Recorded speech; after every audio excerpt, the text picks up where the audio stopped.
Hello दोस्तों, स्वागत है आपका मेरी नई वीडियो में। R car and bike accessories की नई वीडियो में। आज वीडियो कुछ अलग टाइप की है। तो आज वीडियो कोई मैकेनिकल नहीं है, कोई इलेक्ट्रिकल नहीं है, कोई गाड़ी गुड़ी की वीडियो नहीं है। आज वीडियो है खेत की। तो आज हम बांध रहे हैं घास, और ये घास बांध के लगाएंगे पेड़ पे। उधर है सामने मेरी मम्मी। अब मेरी मम्मी है अकेला, तो मेरी मम्मी के साथ अभी कोई है नहीं हेल्प करने के लिए, तो अब हमें ही हेल्प करनी पड़ती है। तो बचपन में एक काम सीख रखा है हमने, तो आज जो बचपन का काम सीखा हुआ है आज काम आ रहा है। अभी मैं घास बांध रहा हूँ, मैं इधर, मेरी मम्मी बांध इधर, मैं बांध रहा हूँ इस खेत में। तो हर काम मनुष्य को आना चाहिए।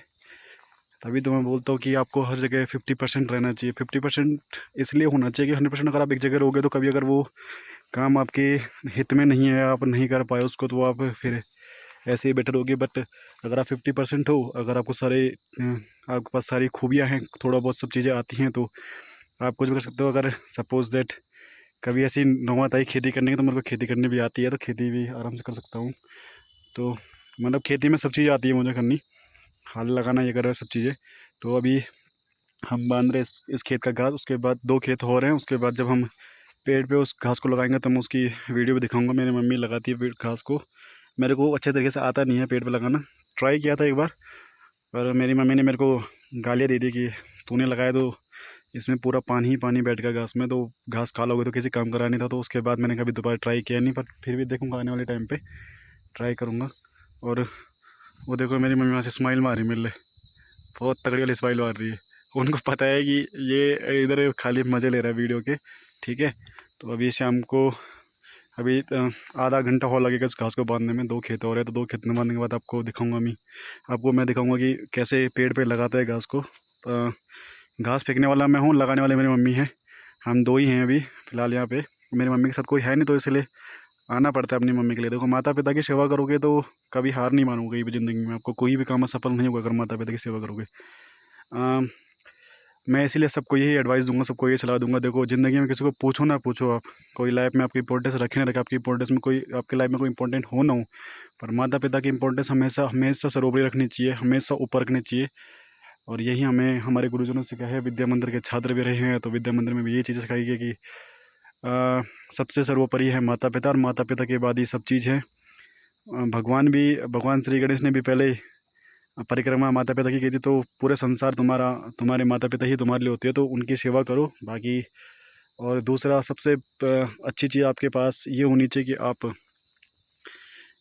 अपने बुरे कर्मों को पश्चाताप करके अच्छे कर्मों को करो, और अब भगवान के पास सब चीज़ें छोड़ दो। ऊपर वाला जो भगवान है, ईश्वर है, जो उसने अपने लिए सोच रखा है ना, वो चीज़ें होनी है। उसको ना कोई कल टाल सकता था, ना आज टाल सकता है, कोई कल टालेगा। तो आप उस पर सब चीज़ छोड़ो, उसकी भक्ति में लीन हो जाओ। मैंने भी यही कोशिश करी है। फ़िलहाल अभी काफ़ी टाइम हो चुका है, 1 महीने से ऊपर हो चुका है। तो प्रयत्न कर रहा हूँ सही प्रयत्न कर रहा हूँ सही चीज़ें करने के लिए। और अपनी माँ बाप की सेवा ज़िंदगी भर करते रहेंगे ऐसे ही। और मम्मी पापा का हमेशा सपोर्ट करो अपने, क्योंकि वही आपके लिए सबसे इंपॉर्टेंट होंगे। वो हर जगह आपके काम आएंगे। कोई आपके देखो, मैं तो सही मुझे ये लगा अपने आप को देख के, और जो वर्तमान में जो चीज़ें नज़र आई, वो नज़र ये आई कि आपका सारा संसार साथ छोड़ सकता है, सारा संसार आपको भूल जाएगा। पर एक माता पिता ऐसे हैं जो आपको कभी नहीं भूलेंगे और आपका साथ कभी नहीं छोड़ेंगे। चाहे अपने माता के साथ आप गलत तरीके से बात भी कर दोगे कभी, तो वो 2 दिन आपसे गुस्सा रहेंगे, तीसरे दिन आपके पास आपके बारे में पक्का सोचेंगे। तो इसीलिए भाई आपको यही बोलता हूँ कि आप अपने माता पिता को सपोर्ट कीजिए, अपने माता पिता के साथ सही से रहिए। क्योंकि आप उनके साथ सही रहे तो आपके साथ कभी गलत नहीं होगा। इतना कंफर्म बोल रहा हूँ, इतना मेरा विश्वास है अपने आप में और सब में कि आप उनकी सेवा करो, तो आपको किसी और की सेवा करने की ज़रूरत नहीं है। फिर दिखाता हूँ आपको, जब हम पेड़ पे घास लगाएंगे उसके बाद मिलता हूँ आपको मैं। पेड़ पे जब घास लगाते तब उसकी वीडियो बनाता हूँ आपके लिए। तो गाइस, ये देखो, हम सारा घास एक जगह में ला चुके, इकट्ठा कर चुके हैं इस पेड़ के नीचे। और ये है मेरी माता श्री, जो चढ़ चुकी हैं ऊपर पेड़ पे गौरा देवी बन के। अब ये लगा रही इसमें घास। अब मैं फेंकूँगा यहाँ से घास के, ये पोले बोलते हैं इनको, पोले, ये पोले फेंकूँगा ऊपर मैं भी। तब इसको बोलते, जब ये लग जाता है तब उसको बोलते पलखुंडा, ठीक है। ये देखो, अभी हम 2 ही हैं यहाँ पे, नहीं तो तीसरा होता तो मैं तीसरे से वीडियो बनवाता, पर 2 ही हम यहाँ पे, तो इसीलिए अब इसमें लगेगा ये घास चारों तरफ। जो ये टहनी जा रही है उधर साइड, पल्ली वाली साइड में, तो इस टहनी में लगेगा घास, इतना सारा घास आएगा। और यही आर्ट है गढ़वाल की कि इतना सारा घास एक छोटी सी टहनी में लगाना एक आर्ट है। और ये कला हर किसी के पास नहीं होती है, कला विलुप्त होती जा रही है, क्योंकि जो हमारी जो नई जनरेशन है वो अब नई जनरेशन ऐसा काम करना चाहती नहीं है, सबको जॉब चाहिए। तो खेती तुम्हारा दादा थोड़ी करेगा तब, अगर सबको जॉब चाहिए तो हैं, जॉब से उगाओगे अनाज को, अनाज उगाने के लिए तुम्हें खेती तो करनी पड़ेगी। एक वक्त ऐसा आएगा, एक दौर ऐसा आएगा कि जिस दिन आपको सब कुछ इसी खेत में दोबारा से वापस करना पड़ेगा। किसी के लिए उगाओ तो खुद के लिए, तो खुद के पेट के लिए उगाना पड़ेगा आपको। एक वक्त ऐसा आना है कन्फर्म, क्योंकि आपको लगता है कि आप जॉब से ही सब कुछ प्राप्त कर सकते हो, तो ये मुश्किल है। जॉब से आप भले ही पैसा कमा सकते हो, पर जॉब से आप खाना नहीं कमा सकते। एक वक्त ऐसा, एक दौर ऐसा आने वाला है कि जिस दिन ये सारे बंजर खेत ना आपको फिर से दोबारा से हरियाली से भरे हुए दिखेंगे। हर कोई अपने अपने लिए अपने खेत में अनाज बोएगा और अनाज उगाएगा। ठीक है, आने वाले टाइम है ऐसा। मैं तो इसीलिए सारा काम सीख रखा है मैंने, क्योंकि अगर ऐसे न आता है तो मैं खुद ही कर लूँगा पहले। अब जिसको नहीं आता वो तो भूखा मरेगा, मैं तो नहीं मरने वाला भूखा भैया, साफ सीधी बात है। ठीक है ना, मैं भूखा मरने से रहा। मैं ये काम इसलिए मैंने अपनी माँ से पहले सीख दिया था, आर्ट पहले से सीख दिया था, क्योंकि मेरी माँ ने बोला बेटा कब बुरा वक्त जाए, कब बुरा दौर आ जाए, कुछ पता नहीं है यार, इसीलिए पहले से तैयार हूँ उन चीज़ों के लिए। तो मैंने हर जंग में यूज़ होने वाले हथियार सीख रखे हैं।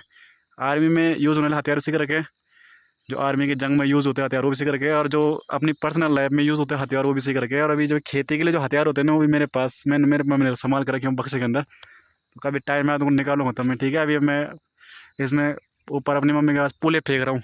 पोले बोलते हैं इनको हिंदी में, तो कोई अनुवाद है नहीं इसका। पोले यार अब इस टहनी में लगाए जा रहे हैं पोले, तो जब इसे लग जाएगा पूरा तो उसको बोलते हैं पलखुंडा। तो पलखुंडा दिखाऊँ कैसा होता है। ठीक है, तो दोस्तों ये हैं गढ़वाल संस्कृति की पहचान। जो हमारी गढ़वाली संस्कृति थी उसकी पहचान ये है। देखो ये जो घास लगाया गया है पेड़ पे, देखो इसको बोलते हैं पलखुंडा। और इसकी आकृति देखो डमरूकार है। तो गढ़वाली लोग तो जानते होंगे उसके ऊपर। कई ऐसे गढ़वाल में ऐसे भी तथ्य हमारे पास बच रखे हैं, ऐसे तथ्य पैदा हो चुके हैं कि जिनको ये पता नहीं होगा कि इसको बोलते क्या है। और जो आपकी जनरेशन आई है, जो आपकी पीढ़ी अब आ रही है, उनको तो शायद कभी पता चलेगा इसको क्या बोलते थे। बट कभी अगर सपोजेड ये वीडियो अगर बाहर प्लेटफॉर्म पे आ गई तो क्या पता उनको पता चल जाए इसको बोलते क्या हैं। तो हमारी गढ़वाल जो संस्कृति है वो कहीं ना कहीं इन चीज़ों से ख़त्म होती जा रही है, विलुप्त होती जा रही है। क्योंकि अब हम जो हमारी जनरेशन है वो जो सोशल मीडिया में एक्टिवेट होने के कारण, ज़्यादा एक्टिविटी के कारण और ज़्यादा सोशल मीडिया में छाने के कारण हम अपने इन पुराने कार्यों को भूलते जा रहे हैं, जो हमारी कभी पहचान थी गढ़वाल की। और जो ये थे पहले के लोग, इसीलिए बोलते थे कि पहले के जो लोग थे वो इसीलिए थोड़ा तंदुरुस्त और हेल्दी रहते थे, स्वास्थ्य में ठीक रहते थे, क्योंकि उनके पास ही वर्कलोड रहता था। तो आज के टाइम पे वर्कलोड है खाली मोबाइल को पकड़ने का, और मोबाइल के अलावा अगर तुमने कुछ और उनके पास में पकड़ा दिया तो शायद उनको बहुत भारी लगता है, क्योंकि मोबाइल ही उनको कुछ टाइम बाद बहुत भारी लगने लग जाएगा, मोबाइल का वेट नहीं संभाल पाएंगे। तो यही कारण है कि जो अब हमारी जो नई संस्कृति है वो इसीलिए बीमारियों की ओर ज़्यादा भागती जा रही है, बीमारियों को तो ज़्यादा चलती जा रही है। इसीलिए उन पर बीमारी ज़्यादा लगती जा रही है, क्योंकि जो ये पहले से एक्टिविटी थी, जो हमारी एक्टिविटीज़ गढ़वाल की एक्टिविटी थी, एक्टिविटी अलग ही लेवल की थी। इसमें जितना आप ज़्यादा काम करो उतना अच्छा खाना भी खाओगे, ज़्यादा खाना भी खाओगे उतनी अच्छी नींद नहीं पाओगे। बट जब से ये हमारा मोबाइल का ज़माना आया है तब से चीज़ें ख़त्म हो चुकी हैं। अब हर कोई रात को 12, साढ़े 12, 1 बजे तक हर कोई जो नई जनरेशन है वो मोबाइल में व्यस्त रहते हैं, गेम में व्यस्त रहते हैं। आउटडोर गेम ख़त्म कर चुके हैं, अब मोबाइल के गेम ज़्यादा हो चुके हैं। तो इसीलिए मैं निवेदन करता हूँ सबसे कि आप इन मोबाइल का यूज़ कम से कम, मोबाइल का उपयोग कम से कम करें, और इन जो बाहरी कार्यों को ज़्यादा बढ़ावा दें, ताकि आप भी स्वस्थ रहें, मस्त रहें। और धन्यवाद आप लोगों का, जो आप हमें ऐसे यूट्यूब में इतना सपोर्ट कर रहे हैं। मेरा बहुत कम टाइम में बहुत अच्छे सब्सक्राइबर और बहुत अच्छे व्यूज़ आते हैं। धन्यवाद उन लोगों का जो इतने प्यार से हमारी वीडियो को देखते हैं और लोगों को भी देखने का बढ़ावा देते हैं। तो मैं धन्यवाद करता हूँ सभी मेरे भाइयों का, जो मेरी उम्र के हैं और जो मेरे से बड़े भी हैं। काफ़ी लोग मेरे से बहुत उम्र में बड़े भी हैं, कोई मेरे ताऊ या चाचा के एज के भी हैं, तो उनके लिए भी धन्यवाद। और जो हमसे छोटे हैं उनके लिए भी बहुत बहुत धन्यवाद दिल से। और बाकी जो अपने दगड़े हैं वो तो दगड़े तो बहुत तगड़े हैं अपने दगड़े ना। और अब मैं अपनी मम्मी को देने जा रहा हूँ रास्ता। तो अभी पैराग्लाइडिंग करते हुए नीचे आएंगे। अब पैराग्लाइडिंग कैसी होती है वो तो नहीं दिखा पाऊँगा, पर सच में हमें सिखाया गया था पैराग्लाइडिंग या रस्से से उतरना सिखाया गया था। बट इन्होंने बचपन से सीख रखा है रस्सा को चलाना। शायद उनसे हो सकता है कि इनको देख के आदमी उन्होंने सीखा होगा रस्सा कैसे उतरते हैं, तो इनसे ही सीख करके उन्होंने फिर रस्से से उतरना सीखा होगा, क्योंकि पहले के लोग ज़माने में ऐसे ही रस्से से उतरते थे। इनको तो किसी ने नहीं सिखाया ना, इनको तो कोई ट्रेनिंग नहीं दे रहा, पर इनको ट्रेनिंग पहले से ही हमारे जो नाना लोग थे उन्होंने दे रखी है। तो धन्यवाद नाना जी का भी, जिनको सिखा रखा है। और वो मेरी माता है ऊपर, अगर आपको दिखाई दे होगी तो साफ नहीं दिखाई दोगी तो मैं थोड़ा जूम कर लेता हूँ। देखो ये है मेरी माता, ठीक है। अब ये निकलने वाले प्रयाग लड़ी से नीचे, तो हम वीडियो को यहीं पे समाप्त करते हुए आप लोगों को धन्यवाद करते कि आप लोगों ने इतना प्यार दिया है हमें, और प्यार देते रहिए। आपके प्यार के बगैर कुछ है भी नहीं, आपके सपोर्ट के बगैर कुछ नहीं है कोई भी। तो आप लोगों को बहुत बहुत धन्यवाद जो आप मेरी वीडियोज़ को इतने प्यार से देखते हो।